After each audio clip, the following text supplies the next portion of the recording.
Good evening ladies and gentleman, कैसे हैं आप सभी लोग। हम लोग डीएलएड एंट्रेंस एग्ज़ाम के लिए साइंस पूरी कर रहे हैं और हमने इस पूरे के पूरे सीरीज़ में केमिस्ट्री को ख़त्म कर लिया है, कंप्लीट कर लिया है। और अगर आपको केमिस्ट्री की वीडियोस देखनी है तो उसका प्लेलिस्ट आपको चैनल पे मिल जाएगा। आज हम स्टार्ट करने वाले हैं बायोलॉजी, और बायोलॉजी में हमारा जो सबसे पहला टॉपिक होगा वो होगा फूड। क्या होगा? फूड। फूड यानी कि भोजन। तो डीएलएड के एंट्रेंस एग्ज़ाम के लिए फूड से रिलेटेड आपके दो टॉपिक हैं जो कि आपके एग्ज़ाम में आ रहे हैं। एक टॉपिक है food source of energy for man, भोजन ऊर्जा का स्रोत, और जो दूसरा टॉपिक है वो है कंपोनेंट ऑफ फूड यानी कि भोजन के घटक। तो ये दोनों के दोनों जो टॉपिक्स हैं हम एक सिंगल टॉपिक फूड में कवर करेंगे। तो चलिए शुरू करते हैं आज की वीडियो। आज की वीडियो को शुरू करेंगे हम पहले टॉपिक से, जिसका नाम है पोषण। पोषण यानी कि न्यूट्रिशन। आपने बहुत बार ये शब्द सुना होगा न्यूट्रिशन, लेकिन आखिर न्यूट्रिशन, पोषण का मतलब क्या होता है? पोषण का मतलब क्या होता है? न्यूट्रिशन का क्या मतलब होता है? आप देखिए, न्यूट्रिशन का मतलब समझिए।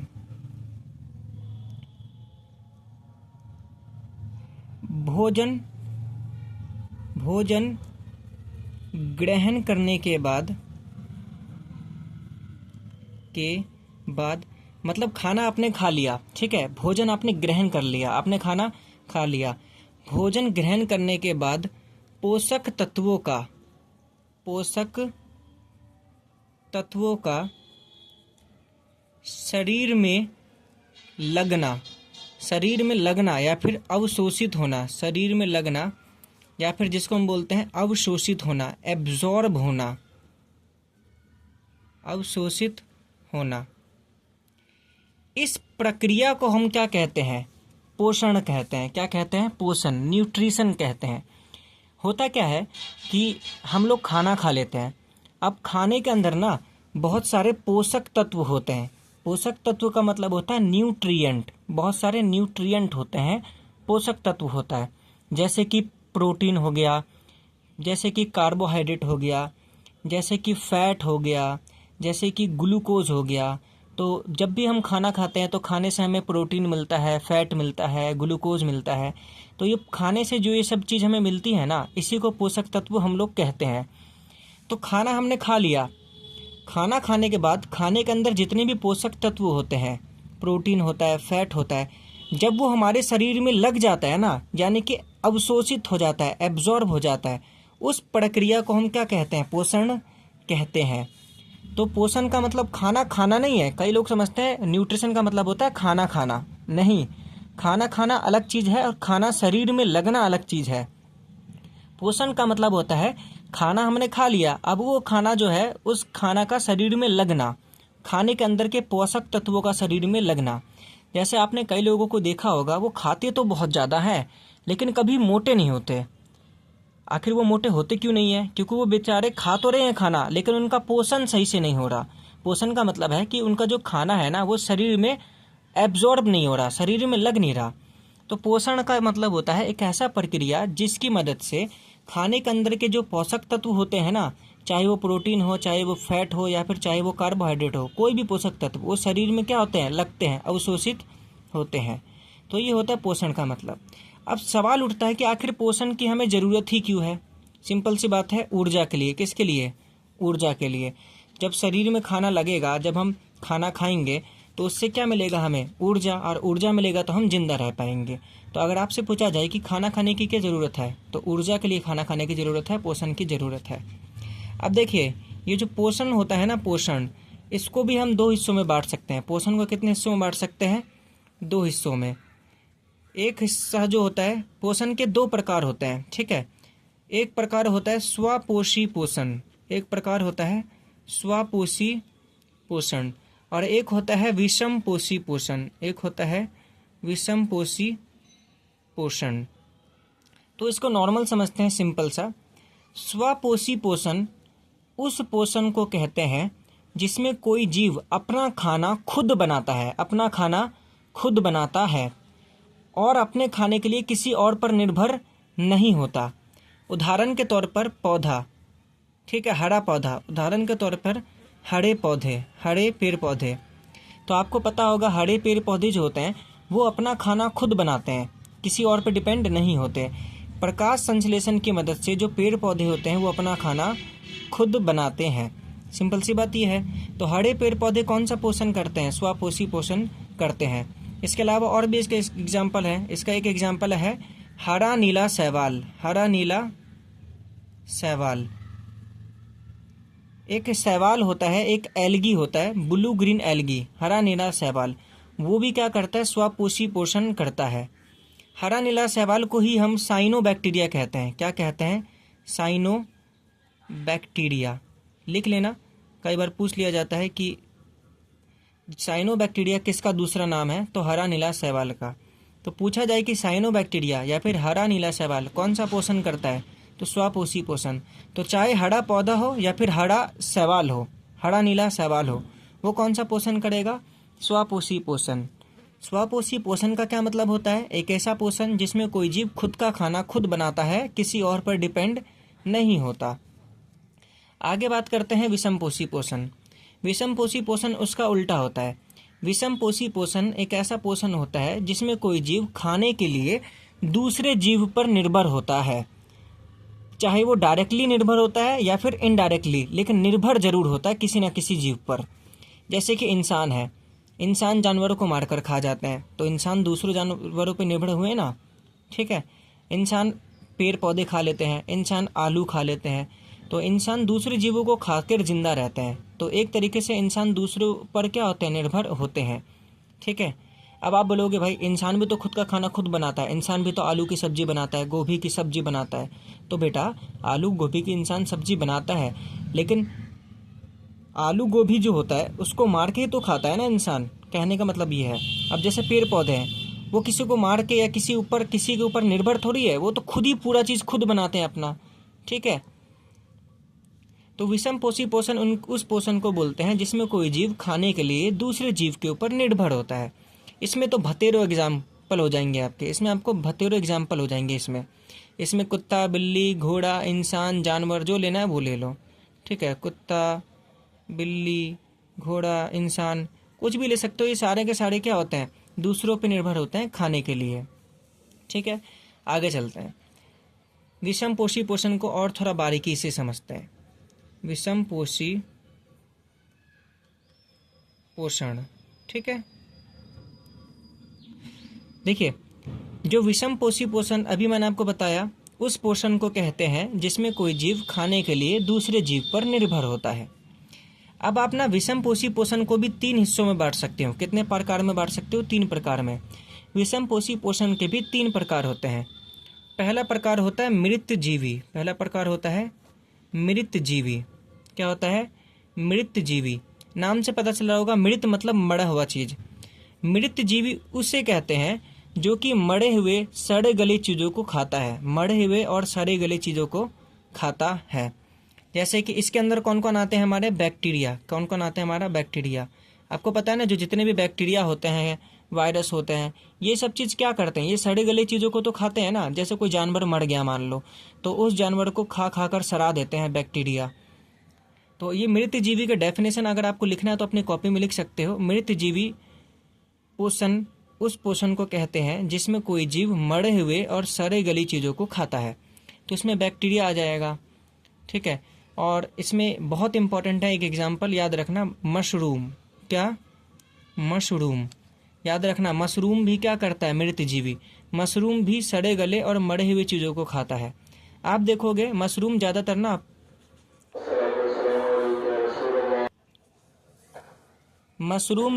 ना जो पेड़ पौधे होते हैं ना, जो लकड़ी वकड़ी होती हैं, उस पर उगते हैं। ठीक है, कोई बड़ा सा पेड़ होगा, उसके बगल में मशरूम उग जाता है, तो मशरूम क्या करता है? आसपास की लकड़ियों को सड़ा कर खाने लग जाता है।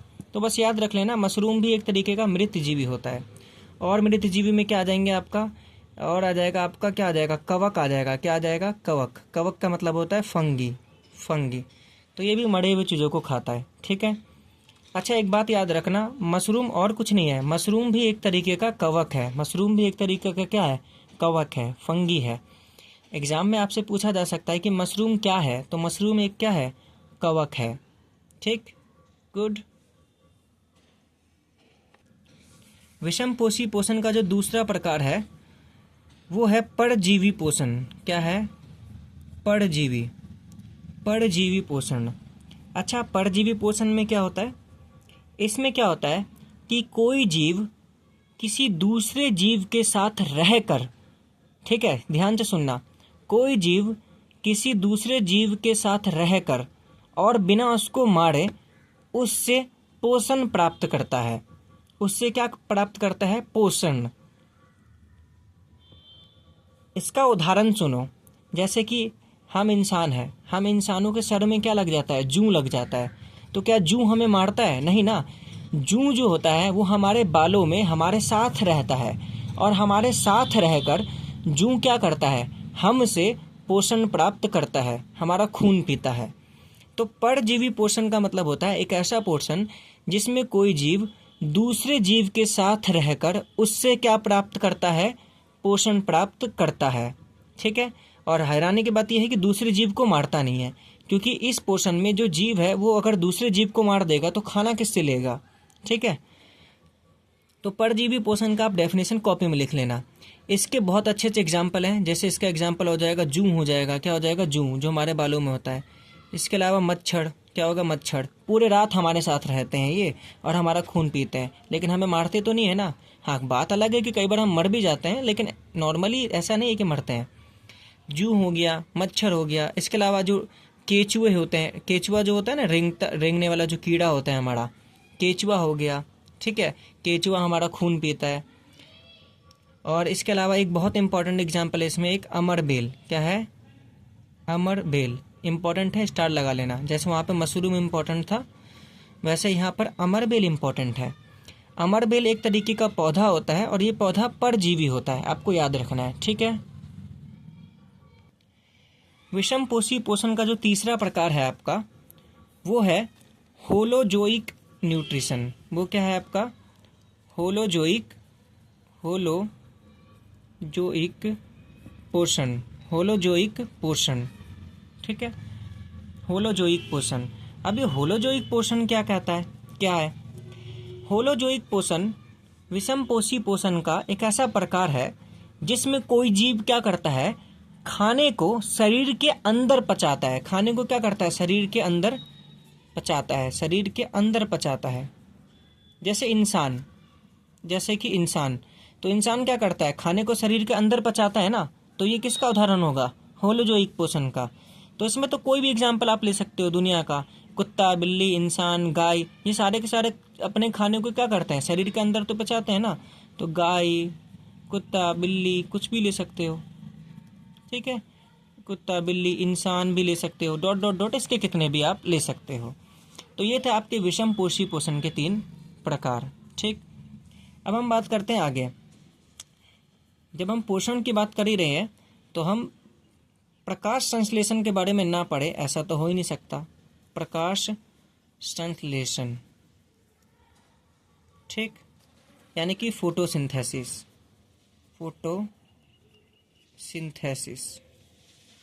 ओके। अब ये प्रकाश संश्लेषण, फोटोसिंथेसिस किस बला का नाम है? फोटोसिंथेसिस, प्रकाश संश्लेषण उस प्रक्रिया को कहते हैं जिसकी मदद से पौधे क्या करते हैं? अपना खाना बनाते हैं। तो याद रखना, इस प्रक्रिया के मदद से पौधे क्या करते हैं? खाना बनाते हैं, खासकर हरे पौधे। ठीक है। अब इसमें होता क्या है? इसमें क्या करते हैं पौधे? इसमें पौधे आपसे पूछ सकता है कि इसमें पौधा खाना बनाने के लिए किस किस चीज़ का इस्तेमाल करता है। तो पौधा जो है ना, रॉ मटेरियल क्या यूज़ करता है खाना बनाने के लिए? ठीक है, पौधा रॉ मटेरियल क्या यूज़ करता है प्रकाश संश्लेषण में खाना बनाने के लिए? कौन कौन से पदार्थ का इस्तेमाल करता है खाना बनाने के लिए पौधा? तो आपको पता होगा कि प्रकाश संश्लेषण में जो, अब आपको नॉर्मल, अब इसको मैं आपको एक तरीके से समझाता हूँ। ठीक है, खाना बनाना है तो आप सोचो, अगर आप खाना बनाओगे कभी घर में, तो अगर आप घर में कभी खाना बनाने बैठोगे तो आपको पानी की ज़रूरत तो पड़ेगी ही ना। आप कुछ भी बना लो, पानी तो पड़ता ही है ना खाने में। तो ऐसे पौधा भी अगर कुछ भी बनाता है खाना, तो पौधे को भी पानी की ज़रूरत पड़ती है, H2O की ज़रूरत पड़ती है। पौधे को पानी मिलता है कहाँ से? जड़ से। कहाँ से मिलता है? जड़ से। यानी कि ज़मीन से, याद रखना। और पौधे को खाना बनाने के लिए किसकी ज़रूरत पड़ती है?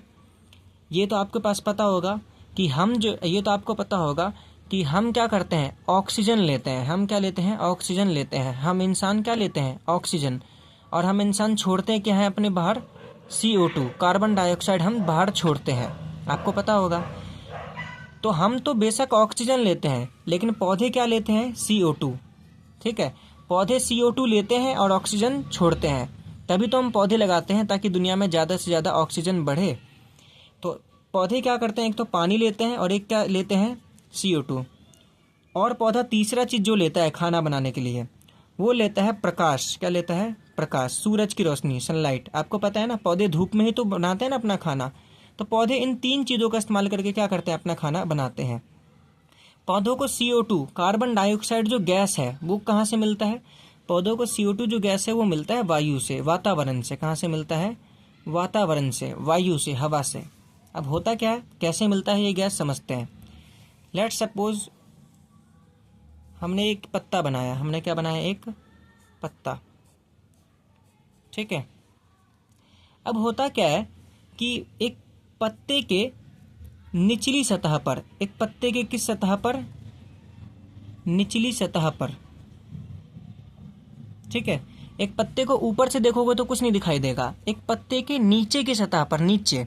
ठीक है, मान लो ये मेरा हाथ, ये पत्ता है, तो ये ऊपर वाला सतह हो गया और ये हो गया नीचे वाला सतह। ठीक है, तो एक पत्ते के निचली सतह पर ना छोटे छोटे छेद होते हैं। छोटे छोटे क्या होते हैं? छेद होते हैं। तो एक पत्ते पर निचली सतह पर छोटे छोटे क्या होते हैं? छिद्र होते हैं। छोटे छोटे क्या होते हैं? छिद्र, छेद होते हैं।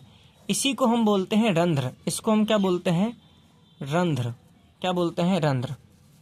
तो एक पत्ते के अंदर ना छोटे छोटे छेद होते हैं और उन छेदों को क्या बोलते हैं? रंध्र। क्या बोलते हैं? रंध्र। इंग्लिश में बोलते हैं स्टोमाटा। क्या बोलते हैं? स्टोमाटा। और रंध्र की मदद से, स्टोमाटा की मदद से पौधे क्या करते हैं? CO2 अंदर लेते हैं और ऑक्सीजन बाहर छोड़ते हैं। समझे? तो पौधे जो है ना, गैसों का आदान प्रदान किसकी मदद से करते हैं? रंध्र की मदद से करते हैं। रंध्र और कुछ नहीं होता, पौधों की जो निचली सतह होती है ना, उस पर छोटे छोटे से छेद होते हैं, उसको रंध्र कहते हैं।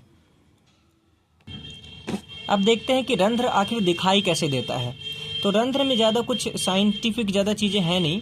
रंध्र में ना दो ऐसा गुब्बारा जैसा होता है। रंध्र में ना दो ऐसी कोशिकाएं होती हैं, 1 और 2, और बीच में यहाँ पर होता है छेद। और ये हमारा पत्ता है, ये हमारा क्या है? बाहर की तरफ पत्ता। ठीक है, तो रंध्र कुछ ऐसा दिखाई देता है। बीच में होता है छेद। मैंने बताया था पत्तों में छोटा छोटा छेद होता है, तो बीच में होता है छेद। ये मैंने आपका डायग्राम बनाया है रंध्र का। ठीक है, एग्जाम में पूछेगा, बताओ पौधों में गैसों का आदान प्रदान करने में कौन मदद करता है? तो आप बोलोगे रंध्र। क्या बोलोगे? रंध्र। रंध्र छोटा छोटा छेद होता है जिसके जरिए गैसों का आदान प्रदान होता है पौधों में। ठीक है, तो ये जो चीज़ें मैं बता रहा हूँ ना, छोटी छोटी जो मैं बोल रहा हूँ, उसको लिखना है, बहुत इंपॉर्टेंट है। तो रंध्र में एक बीच में एक छेद होता है जिसको बोलते हैं रंध्र छिद्र। क्या बोलते हैं? रंध्र छिद्र। तो रंध्र में जो छेद होगा उसको रंध्र छिद्र बोलेंगे। इंग्लिश में बोलते हैं स्टोमाटा पोर। क्या बोलते हैं? स्टोमाटा पोर। अब रंध्र का जो ये छेद होता है बीच में, इसके दोनों तरफ सिपाही लगे होते हैं। ठीक है, जैसे एक गेट है, मान लो कोई अमीर घर है, तो अमीर घर में गेट के दोनों तरफ खड़े होते हैं ना गार्ड। तो वैसे ही इस छेद के दोनों तरफ क्या होते हैं? कोशिकाएं होती हैं जो कि रक्षा करती हैं। इन दोनों कोशिकाओं को बोलते हैं हम द्वार कोशिका। क्या बोलते हैं? द्वार कोशिका। इंग्लिश में बोलते हैं गार्ड सेल। इंग्लिश में क्या बोलते हैं? Guard cells. ठीक है, तो ये है। तो ये एक रंध्र है, इसका डायग्राम आप बना लेना। आप इसमें इंपॉर्टेंट बस ये याद रखना कि ये जो 2 सेल होते हैं इसको बोलते हैं गार्ड सेल, द्वार कोशिका। और ये क्योंकि गार्ड होते हैं ये, और ये क्या होता है? ये दोनों के दोनों जो सेल्स होते हैं गार्ड होते हैं। ठीक है, गार्ड सेल होते हैं, द्वार कोशिकाएं होते हैं। तो यही दोनों क्या करते हैं? ये जो बीच का छेद होता है ना, इसको बंद करते हैं और इसको खोलते हैं। एग्जाम में पूछा जाए कि जो स्टोमाटा पोर होता है, जो रंध्र का जो बीच में छेद होता है, इसको बंद या चालू कौन करता है? तो आप बोलोगे द्वार कोशिका, क्योंकि द्वार कोशिका ही तो होगी जो उसको बीच वाले को बंद करेगी या खोलेगी। सिंपल सी बात है। हाँ, आगे देखते हैं। अब सवाल उठता है कि सर आपने हमें बता तो दिया कि रंध्र होता है, रंध्र में बीच में छेद होता है, इसी छेद की जरिए CO2 अंदर जाता है और इसी छेद से ऑक्सीजन बाहर निकलता है। लेकिन सवाल उठता है कि ये छेद बंद कैसे होता है और खुलता कैसे है। तो आपने बता दिया सर कि ये द्वार कोशिका जो होते हैं ना, ये और ये यही छेद को बंद करते हैं और खुलते भी हैं। लेकिन आखिर ये बंद होते कैसे हैं और खुलते कैसे हैं, ये भी तो सवाल इम्पोर्टेंट है ना। तो देखो होता क्या है कि ये जो दोनों गार्ड सेल होते हैं ना, द्वार कोशिकाएं होती हैं, ये गुब्बारे की तरह होती हैं, इनको गुब्बारा मान के चलो। तो अगर आप इन दोनों गुब्बारे को फुला दोगे, जैसे कि देखो अभी ये और ये दोनों गुब्बारे फूले हुए हैं, ऐसा लग रहा है इनको हमने फुला दिया है हवा भर के, तो गेट क्या है, बीच का खुला है। तो अगर आप द्वार कोशिका अगर क्या करती है, द्वार कोशिका जल को अवशोषित करती है, जल को अवशोषित करती है, अवशोषित का मतलब एब्जॉर्ब करती है, ध्यान देना। अगर द्वार कोशिका मतलब ये और ये जो गुब्बारे के तरह जो होता है द्वार कोशिका, अगर ये जल को अवशोषित कर लेगी, अगर ये जल को एब्जॉर्ब कर लेगी तो फूल जाएगी। सेम उस तरह अगर किसी गुब्बारे में, सेम उसी तरह अगर आप किसी गुब्बारे में पानी भर दोगे तो वो गुब्बारा फूल जाएगा ना। ऐसे ही अगर द्वार कोशिका पानी को एब्जॉर्ब कर लेता है, जल को क्या कर लेता है, अवशोषित कर लेता है, तो द्वार कोशिका फूल जाता है और फिर जो छेद होता है वो छेद क्या हो जाता है, खुल जाता है। याद रखना, ठीक है। तो रंध्र का छिद्र कब खुलता है, जब द्वार कोशिका जल को अवशोषित करती है। याद रखना, बहुत इंपॉर्टेंट बात है, एग्जाम में पूछ सकता है MCQ में। फिर सवाल उठता है कि द्वार कोशिका बंद कैसे होता है। तो खुलने का डायग्राम तो मैंने बना ही रखा है, देखो ये और ये फुला हुआ है तो नीचे का छेद खुला है। अब कई बार क्या करता है, द्वार कोशिका पानी को छोड़ देता है, द्वार कोशिका क्या करता है, पानी को छोड़ देता है। द्वार कोशिका जल को छोड़ता है, तो कई बार द्वार कोशिका जल को छोड़ता है। तो अगर आप किसी गुब्बारे में से पानी निकाल दोगे तो वो गुब्बारा क्या होगा, सिकुड़ जाएगा ना। तो द्वार कोशिका में से पानी निकाल दो तो वो सिकुड़ जाएगा। तो सिकुड़ने के बाद कैसा हो जाता है, देखो ऐसा हो जाता है, देखो एकदम सिकुड़ गया ना, बिल्कुल पतला सा, और देखो ऐसा हो जाता है सिकुड़ने के बाद। ये एक गार्ड सेल और ये दूसरा, और ये हमारा पौधा। तो सिकुड़ने के बाद जो बीच का जो छेद होता है, देखो ये छेद लगभग क्या हो गया, बंद हो गया। थोड़ा बहुत तो खुला है लेकिन लगभग तो क्या हो गया, बंद हो गया। तो ऐसा ही होता है। तो द्वार कोशिका जल को जब छोड़ देता है ना तो सिकुड़ जाता है और फिर जो छिद्र होता है वो बंद हो जाता है। क्या हो जाता है, छिद्र बंद हो जाता है। तो इस तरीके से जो है ना रंध्र काम करता है, स्टोमाटा काम करता है। आगे बात करते हैं हम लोग कि एक्चुअल में फोटोसिंथेसिस में होता क्या है। तो मैंने अभी आपको बताया फोटोसिंथेसिस के लिए पौधे क्या करते हैं, CO2 लेते हैं और क्या लेते हैं, H2O लेते हैं। CO2 ले लेते हैं हवा से और H2O लेते हैं जड़ से, दो चीज़ें लेते हैं। खाना बनाना है तो पानी तो चाहिए ही चाहिए, ठीक है। अब पानी के साथ पौधा क्या लेता है, CO2, सिंपल सी बात है। और जो तीसरी चीज़ लेता है वो लेता है पौधा सनलाइट। सनलाइट का मतलब प्रकाश, ठीक है। अब एक बात बताओ, कुछ आपको यहाँ पे दिमाग में कभी ये सवाल नहीं आया आपके कि आखिर पौधा सनलाइट लेता कैसे है? क्या आप खुद सोचो, क्या कोई चीज़ इस दुनिया में है जो कि सूरज की रोशनी को ऐसे पकड़ लेगा, रख लेगा? नहीं रख सकता ना। सूरज की रोशनी को आप पकड़ सकते हो, सनलाइट को आप पकड़ सकते हो, प्रकाश को आप पकड़ सकते हो, नहीं ना। तो आखिर ये पौधे में इतनी हिम्मत कैसे आ गई कि एक पौधा जो है ना प्रकाश को ले लेता है, प्रकाश को पकड़ लेता है? तो एक्चुअली में पौधों के अंदर ना एक चीज़ होता है जिसको बोलते हैं क्लोरोफिल। क्या बोलते हैं, क्लोरोफिल। याद रखना, पौधों के पत्तों में क्या होता है, क्लोरोफिल होता है। यही क्लोरोफिल क्या करता है, प्रकाश को पकड़ने का काम करता है, प्रकाश को पकड़ने का काम करता है।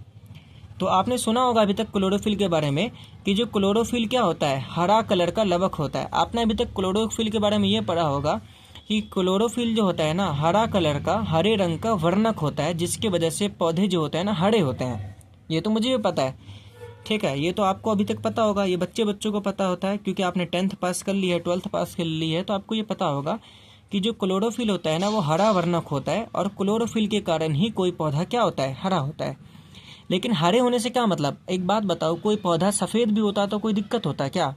पीला होता, रंगीन होता, रेनबो कलर का होता, किसी को कोई दिक्कत है पौधे से? तो तो क्लोरोफिल पौधे को हरा करता है, लेकिन क्लोरोफिल का एक्चुअली ये काम थोड़ी है। क्लोरीन का जो असल काम होता है वो होता है प्रकाश को पकड़ने का काम। तो अगर आपसे पूछा जाए कि प्रकाश संश्लेषण के दौरान क्लोरोफिल का क्या काम होता है, तो क्लोरोफिल क्या करता है, प्रकाश को पकड़ता है। तो इसका और प्रकाश का मदद से क्या करेगा, पौधा अपना खाना बनाएगा। तो अब खाना क्या होता है, पौधे का क्या बनता है, देखो CO2 + H2O। तो जो पौधे का जो खाना बनता है वो बनता है C6H12O6। C6H12O6 याद रखना, ये बनता है पौधे का खाना। और ये फार्मूला होता है हमारा ग्लूकोज का। किसका फार्मूला होता है, ग्लूकोज का। ठीक है, पौधा जो है ना खाना जो बनाता है, पौधा जो खाना बनाता है क्या बनाता है, पौधा बनाता है ग्लूकोज। तो CO2 + H2O और सनलाइट, तो पौधे का खाना बन गया C6H12O6। और ये किसका फार्मूला है, ग्लूकोज का। तो एक बार वापस बोलिए, ग्लूकोज का फार्मूला क्या होता है, C6H12O6। ठीक है, तो प्रकाश संश्लेषण की प्रक्रिया के दौरान पौधा जो खाना बनाता है वो बनाता है C6H12O6, जो और किसी का नहीं, ग्लूकोज का फार्मूला है। अच्छा, इसमें कार्बन कितने हैं, 6। हाइड्रोजन कितना है, 12। ऑक्सीजन कितना है, 6। 6 × 6, 6 दूनी 12, 6 × 6, 1:2:1। देखो 6 × 6, 6 दूनी 12, 6 × 6, 1:2:1। तो अगर आपसे पूछा जाए कि ग्लूकोज में कार्बन का, हाइड्रोजन का और ऑक्सीजन का अनुपात क्या होता है, तो आप क्या बोलोगे, 1:2:1। आपको रट्टा नहीं मारना, आपको समझना है। अगर आपको ग्लूकोज का फॉर्मूला याद है तब तो आप ये निकाल ही लोगे ना, तो सिंपल सी बात है। तो ये था हमारा प्रकाश संश्लेषण। ठीक है, तो हम लोग स्वापोषी पोषण पढ़ चुके हैं, विषमपोषी पोषण पढ़ चुके हैं, विषमपोषी पोषण के प्रकार भी पढ़ चुके हैं। और विषमपोषी पोषण के प्रकार में हमने मृतजीवी, परजीवी और होलोजोइक, ये 3 तरीके के पोषण पढ़ लिए। इसके बाद हमने प्रकाश संश्लेषण के बारे में पढ़ा, जिसमें हमने रंध्र के बारे में पढ़ा। ठीक है, रंध्र क्या होते हैं, छोटे छोटे छेद होते हैं जिसकी मदद से पौधा क्या करता है, गैसों का आदान प्रदान करता है। ठीक है, इसके अलावा हमने पढ़ा कि रंध्र में दो द्वार कोशिकाएं होती हैं। रंध्र में 2 गार्ड सेल होते हैं। जब गार्ड सेल खुलता है तो छेद खुल जाता है, और गार्ड सेल जब बंद करता है तो छेद बंद हो जाता है। गार्ड सेल खुलता कब है, बंद कब होता है, ये भी मैंने आपको बता दिया। आपको गार्ड सेल को, द्वार कोशिकाओं को एक गुब्बारे की तरह मानना है। तो अगर आप गुब्बारे में पानी भर दोगे तो गुब्बारा फूल जाता है ना, वैसे ही जो द्वार कोशिका होता है, जब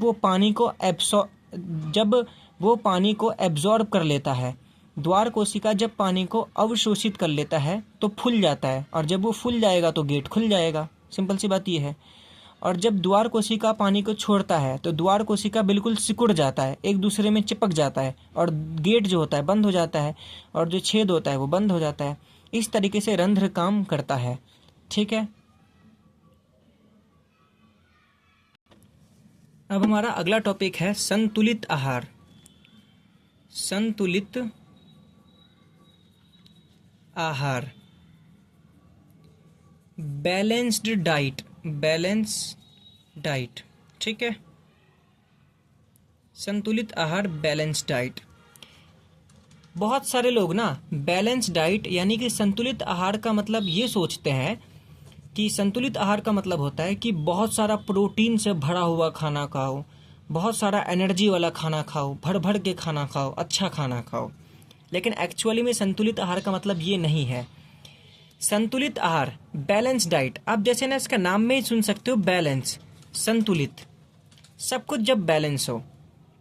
संतुलित आहार, संतुलित भोजन का क्या मतलब होता है, संतुलित भोजन, संतुलित आहार उस आहार को बोलते हैं जिसमें हमारे जरूरत के हिसाब से पोषक तत्व हो। समझे, हमारे ना जरूरत से ज़्यादा हो ना जरूरत से कम। मान लो आपके शरीर को 50 ग्राम प्रोटीन चाहिए, तो एक ऐसा आहार जिसमें सिर्फ 50 ग्राम प्रोटीन होगा ना, वो आपके लिए संतुलित आहार होगा। सिंपल सी बात ये है। तो इसे कहते हैं हम लोग संतुलित आहार। समझे,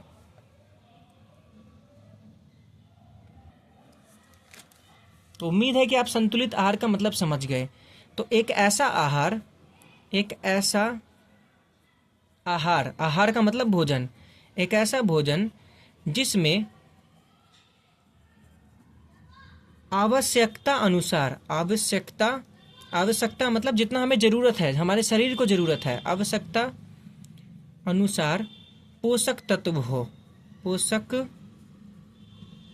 हो, उस आहार को हम क्या बोलते हैं? संतुलित आहार कहते हैं।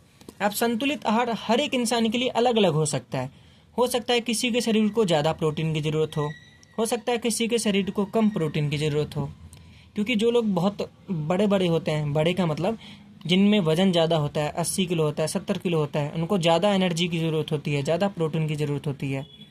जो लोग कम वजन के होते हैं उनको कम ज़रूरत होती है।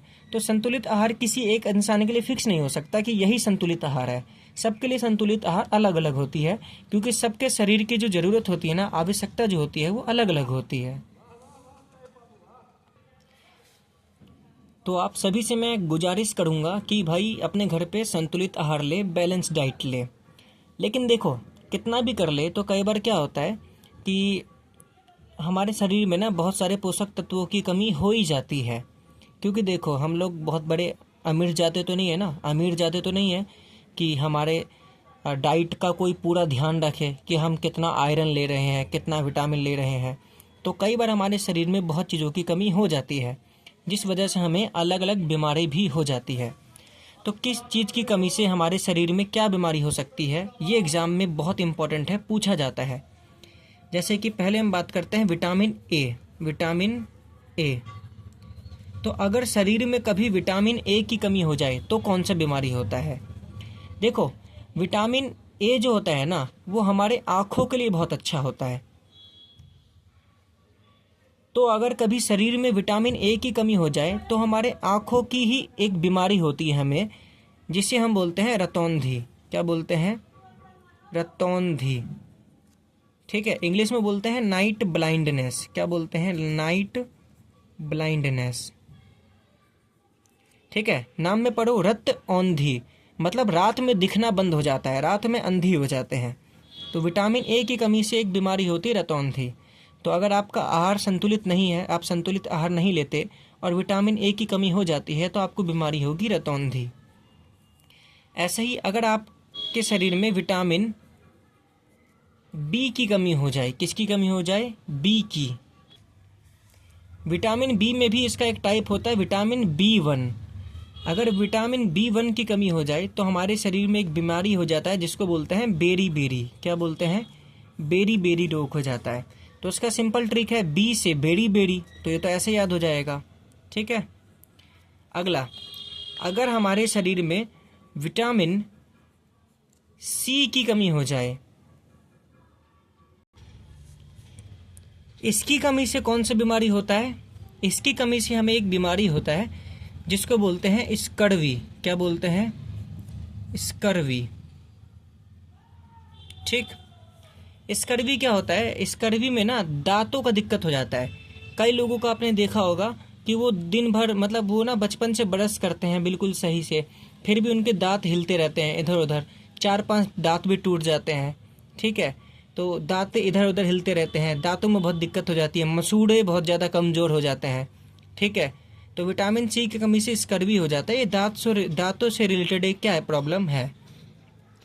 ठीक है, अगला है चौथा विटामिन डी। विटामिन डी, तो आपको पता है कि विटामिन डी जो होता है वो हमारे हड्डियों के लिए बहुत अच्छा होता है, हड्डियों को मजबूत करता है। तो विटामिन डी की कमी हो जाए तो हड्डियों में दिक्कत हो जाती है, हड्डियाँ कमज़ोर हो जाती है, और इस बीमारी को बोलते हैं हम लोग रिकेट। क्या बोलते हैं? रिकेट। ठीक है, रिकेट में क्या होता है? हड्डियाँ जो होती है ना लचीली हो जाती हैं बहुत और टूटने लगती है। मतलब टूटने लगती है मतलब ये है कि आसानी से टूट जाती है, समझे? अगला जो है वो है विटामिन के। विटामिन के, देखिए जो विटामिन के होता है ना बहुत इम्पॉर्टेंट विटामिन है। विटामिन के ना खून का थक्का जमने में मदद करता है, खून का थक्का जमने में मदद करता है। थक्का, खून का थक्का। विटामिन के जो है ना खून का थक्का जमने में मदद करता है। मान लो आपका उंगली कहीं पे कट गया तो उसमें से खून निकलने लगता है, लेकिन कुछ समय बाद आप देखोगे जहाँ से खून निकल रहा है वहाँ पर ना खून का थक्का जम जाता है। ठीक है, वहाँ पर क्या हो जाता है? ब्लड क्लॉट हो जाता है। वहाँ पर क्या हो जाता है? Blood clot. वहाँ पर खून का थक्का जम जाता है, जिसके बाद खून बहना बंद हो जाता है। तो विटामिन के जो है ना खून का थक्का जमाने में मदद करता है। लेकिन अगर शरीर में कभी गलती से विटामिन के की कमी हो गई ना बेटा, तो एक बीमारी हो जाती है जिसको बोलते हैं हीमोफीलिया। क्या बोलते हैं? हीमोफीलिया। ठीक है। और हीमोफीलिया से फिर क्या होता है कि खून का थक्का जमना बंद हो जाता है। विटामिन के खून का थक्का जमाने में मदद करता है। विटामिन के की कमी हो गई, हीमोफीलिया हो जाएगा, और हीमोफीलिया हो गया तो खून का थक्का नहीं जमेगा। तो एक बार गलती से खून निकलना शुरू हो गया तो निकलता ही रहेगा, रुकेगा नहीं। इसलिए कभी भी अगर किसी इंसान की सर्जरी होनी होती है ना, तो उसका विटामिन के का टेस्ट जरूर कराया जाता है। और अगर विटामिन के की कमी होती है तो उसका सर्जरी नहीं किया जाता। खुद सोचो, अगर किसी में विटामिन के की कमी है और उसका सर्जरी कर दे, गलती से डॉक्टर एक छोटा सा कट लगाएगा और खून निकलना शुरू होगा तो वो खून रुकेगा ही नहीं, बेचारा सर्जरी के चक्कर में ऊपर पहुंच जाएगा। ठीक है। अगला, अगर किसी के शरीर में आयरन की कमी हो जाए, आयरन मतलब लोहे, किसकी कमी हो जाए? लोहे की। अगर किसी के शरीर में लोहे की, आयरन की कमी हो जाए तो उसको एनीमिया नाम की बीमारी हो जाती है। किसकी बीमारी हो जाती है? एनीमिया। एनीमिया और कुछ नहीं होता, शरीर में खून की कमी जब हो जाती है तो उसको एनीमिया बोलते हैं। तो खून की कमी होती है आयरन की कमी से के कारण। ठीक है।